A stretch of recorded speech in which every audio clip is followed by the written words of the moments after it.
Each episode of Education with an Edge is meant to create, cultivate, and inspire honest discussion about issues affecting youth.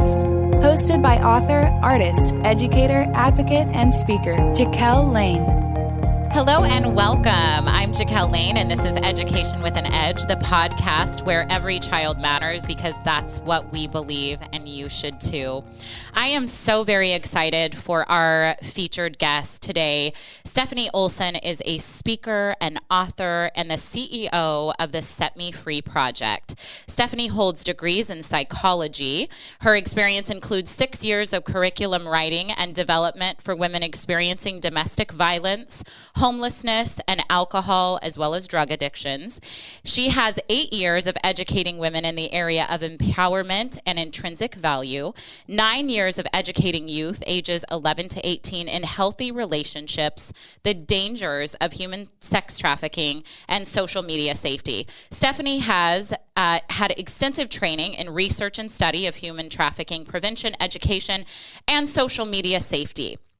She is also a very sought-after speaker on the subject of women, youth, and human trafficking. Stephanie leads the Set Me Free Project to help prevent youth and young adults from ever seeking the dark side of trafficking. She speaks to women, youth, and families all over the United States on life issues and the dangers of human trafficking. We are so very honored to have you here today, Stephanie. This is not only a privilege, but this is actually a topic, and I spoke with you on the phone about this, that I've been wanting to breach for a long time. So Thank you for taking the time. Well, thank you for inviting me. I appreciate it. Yes. And with that, I love teachers. And so thank you for everything that you're doing to help our community and educate this on this very important topic. Absolutely. So we'll just go ahead and jump right in here. So if you just want to tell us a little bit about the Set Me Free Project and how did it get started? Yeah, sure. So I had been working in those areas that just exhausted me listening to that right now. So accomplished. I was like, oh, you go, girl. It sounds better than it was, I think. But yeah, so I'd been working with women in the areas of addiction and homelessness and things like that. And one of the women that I was working with, who was the co-founder of the Set Me Free Project, said, let's work with sex trafficked women, having no idea what that meant. And in our mind, we thought, it's the movie Taken. It's these women who get kidnapped and shipped overseas, and we can do some work with them. And as we started to study what was actually happening in the community, it was nothing like that at all. And having worked with youth as well, realized, gosh, those are the targets, and those are the ones that are in trouble, and yet no one's telling them that they're the targets of trafficking. No one's talking to their parents. And so really, there were a lot of good things happening in the area of counter-trafficking, but there was a huge gap with education, huge gap with prevention. And so we decided to fill it. That is absolutely phenomenal, Stephanie. And I think that you also just spoke to the fact that I think that the community at large sees this as such an outside. It does. Yeah. We do see it as how it's been portrayed in movies, or we see it as it happening somewhere else outside entirely. And the fact of the matter is that, and we'll talk about it today, it's going on right here in our own backyards, which is frightening. To me as a sixth grade teacher, teaching 11 and 12-year-olds and the statistics that are behind that. Right. So. How do traffickers use what we post on social media pages to form connections? It's like I've done episodes in the past on social media and the importance of anti-bullying and things on social media, but oftentimes young people don't understand that once it's out there, it's very difficult to get back, if impossible. And so please help, educate us, educate our viewers on how traffickers use what we post on social media to form connections with these kiddos. Well, I think one of the biggest things that we need to understand is that it isn't about kidnapping. It's not about that. It's about building relationships. And because we have taken our small community and turned it global with social media, these traffickers have access to our kiddos all the time. And what we tell kids when we're talking to them is, when you have access to the world has access to you. And so it's really important to understand that what you post can be seen by anybody. And because social media is such a connector, and especially, when we're isolated, when we're not able to see our friends or whatever it may be, it's such a connector. It's where we get our social activity and our social entertainment or whatever it may be. We tend to look at it more as a friend than as what it really is. And so we've got all of these people we're allowing to follow us on social media, people we don't know, or people we think, oh, well, they're a friend of a friend, and that's okay. And now we've got people following us that might not be safe, might want to do us harm. And when we post something, they can access it.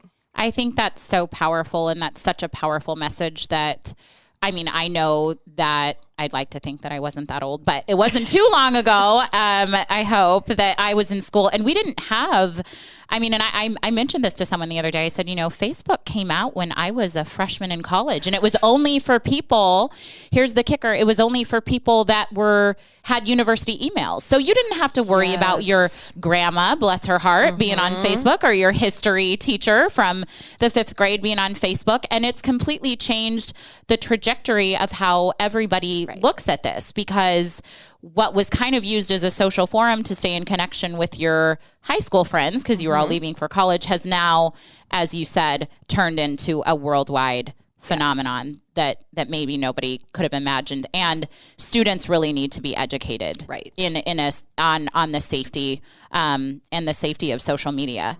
So, it would be great to clearly define what human trafficking is and what it looks like in the United States. There are very common misconceptions surrounding what trafficking looks like. So please do educate us. What is human trafficking? Yes. Human trafficking is the buying and selling of a human being. That's it. And it's done through force, fraud, or coercion. And it's for the profit of somebody else. And so when we're talking about human trafficking, in most states, we're talking about 3 people. We're talking about the buyer, the seller, and the individual being trafficked. So it's those 3 people, and there has to be something exchanged of value. That can be money, that can be drugs, that can be a place to stay, anything of value. And so that's what it is in its simplest form. And we're talking about sex trafficking. What we see most often in the Midwest, and really in the states as a whole, is sex trafficking and labor trafficking. So sex trafficking, commercial sex, that is forced. And so when we're talking about a minor, any commercial sex is considered sex trafficking. When we're talking about an adult, force, fraud, or coercion must be proven. And so the buying and selling of a person for commercial sex. Labor trafficking, buying and selling of a human being for labor, for work, forced work. So that's what we're seeing. Which is so frightening in a country that stands for freedom and human rights and the protection of our citizens and of people. Yeah. It's just absolutely heartbreaking. It is. To even hear you say that. Because I can't imagine, and I know that a lot of our viewers can't imagine, we think of, especially in the Midwest, the United States as well, but in the Midwest, it's these good home values and positive, everybody looks out for everyone. And so to know that this is actually a really huge problem, especially with us being right on the interstate. It happens every day, right under our noses all the time. Right. Which is absolutely horrific and terrifying. Where does trafficking occur, and what does it look like? So that's a great question, because one of the most frightening things that I can probably tell you today is that one of the number one places, the number two places that traffickers find the individuals they traffic. Number one is social media. Number two is school. And so I think a lot of times we're thinking it's at the truck stops, as long as I stay away from the big events or I don't let my kids go by themselves. But if it's happening on social media and it's happening in school, then we know that that's where our kids are all of the time. And so one of the things I tell parents consistently is it's not those kids over there. We have that mindset. It's those kids. And that's not the case. It's our kids. And I always say as a parent, it's your kiddos, it's your grandkids, and it's in your home because of social media. That is just so poignant, how you put that. But first of all, we have a lot of educators that listen to this podcast, and we have a lot of kiddos as well. And I think that you speak to the fact that it's really easy to place people into a box and to say, well, it doesn't happen in this part of town and it doesn't happen in this school. But as you said, our children have access to the World Wide Web, which has exposed them to legitimately everyone and everything. And I think too, it doesn't mean that parents aren't being diligent about safety, protocol and things with their devices, but there's kids that I can't even keep up with. They know more about how to get into and access. And I know that as a teacher firsthand. Yes. I mean, before we can even create the firewall, the kiddos there, they are 10 times smarter than we are. The babies grew up with iPads. Let's just get that. I mean, I had a flip phone and not until I was older, and I can, so I can't imagine, trying to stay 10 paces ahead, of technology and what they are able to access. As a parent, it's extremely intimidating. It really is, because it's a full-time job. I mean, this is part of what we do to stay on top of social media, find out what the new apps are, finding out how the kids are using it. There's no way one parent can do that on their own.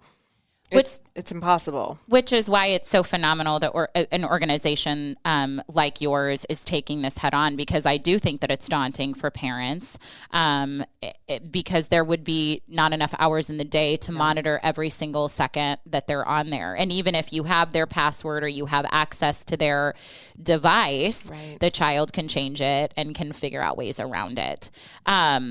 So discuss with us the stigma around who can become a victim. And I mean, we kind of touched on it a little bit, but I think that there are certain stigmas around, it can happen to this person. Right. But as you stated, I mean, anyone can become a victim, no matter your class, education, race, or life experiences. So is that true? Can literally and legitimately anyone become a victim? Absolutely. Traffickers go after the vulnerable, and vulnerabilities, we all have them. They're not weaknesses. We think of vulnerabilities as weaknesses. Right. But we all have vulnerabilities, and some of them are not weaknesses. And so we know that there are certain vulnerabilities in certain populations that traffickers gravitate towards. So we know that kiddos who have grown up in the foster care system or who are there currently, juvenile justice, kids that are in the LGBTQ plus population, and not because they're LGBT, but because they may have been displaced or they may not be accepted. So there are definitely populations that are easily accessible, so to speak, but there's the kids that don't feel loved. They don't feel they have value. And that really is the foundation of our curriculum, that you have an intrinsic value that no one can change. And when we really understand that, we treat ourselves different. But when we understand that everybody has value, we can't buy somebody, we can't sell somebody, we can't even bully somebody, because we recognize how incredibly valuable they are. So that is the key thing. But because of that, everybody's at risk. Everybody's at risk because we all have vulnerabilities.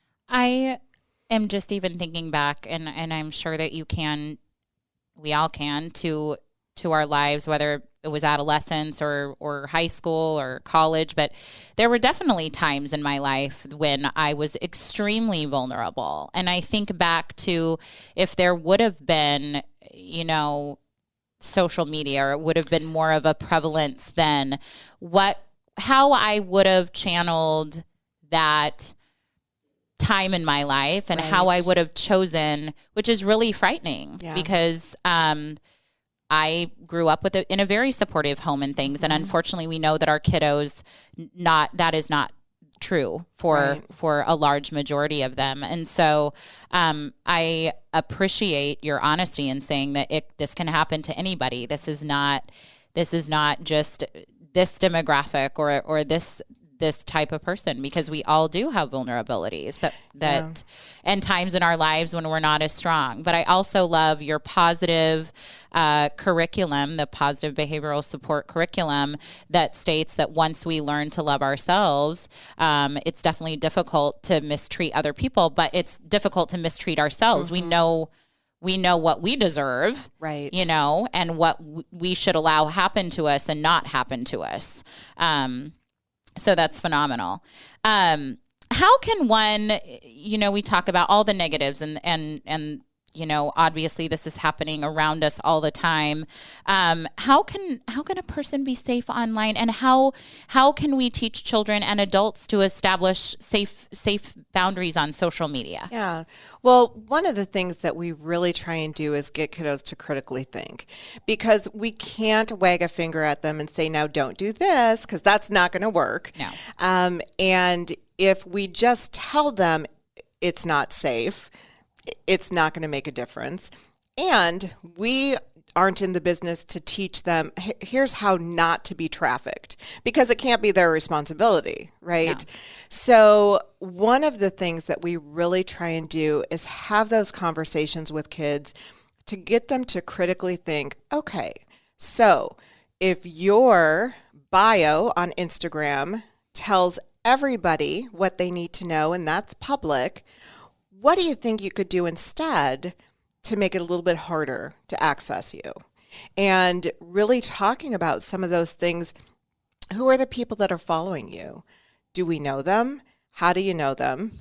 And do you really know that some creepy person isn't looking into all your business? Let's really look at that. And so those are some of the things. We want them to make those decisions on their own, but make smart, informed decisions. That is so brilliant and so needed in school systems, not just within our area, but throughout the United States. So very needed. What are your thoughts on the current Save Our Children, Save the Children online movements, and how could they be more focused or effective?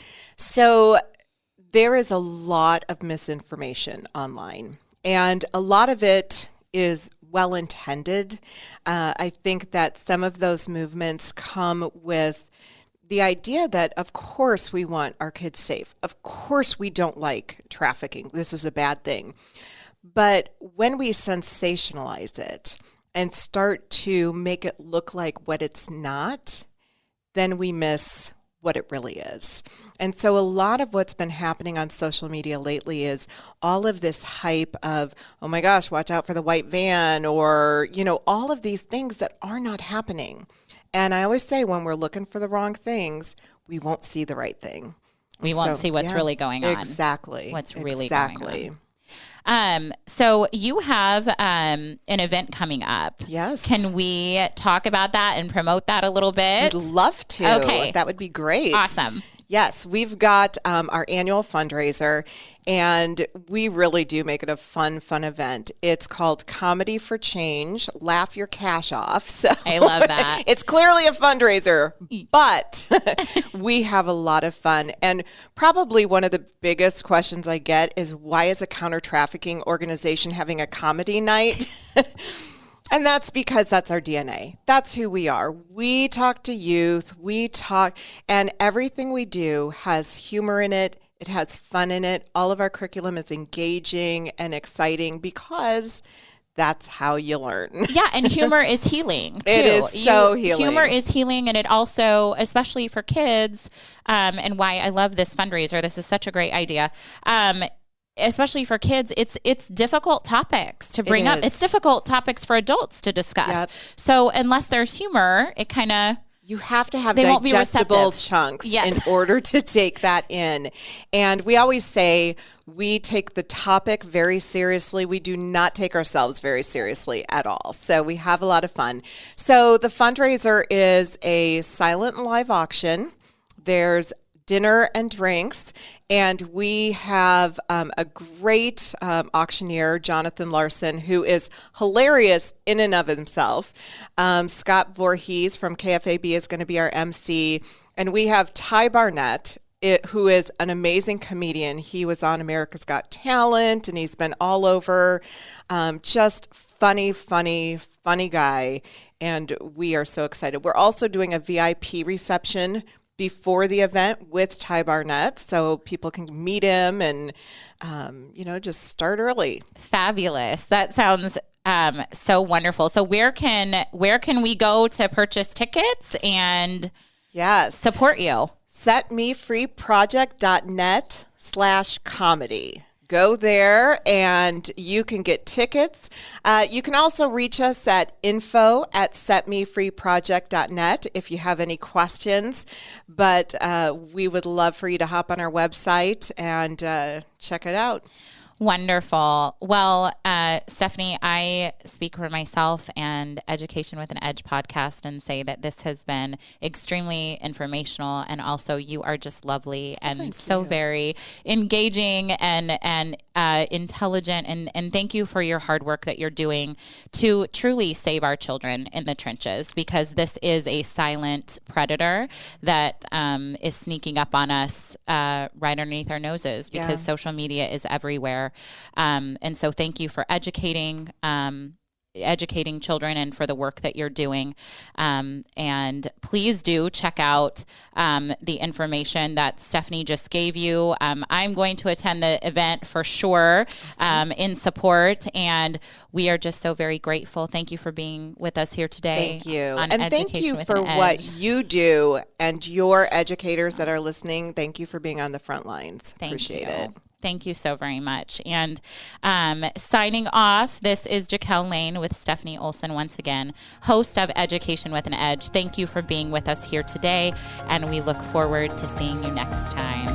Bye-bye. If you have a question or just want to learn more, go to jaquellane.com. Thanks for listening to Education with an Edge, a Hurrdat Media Production.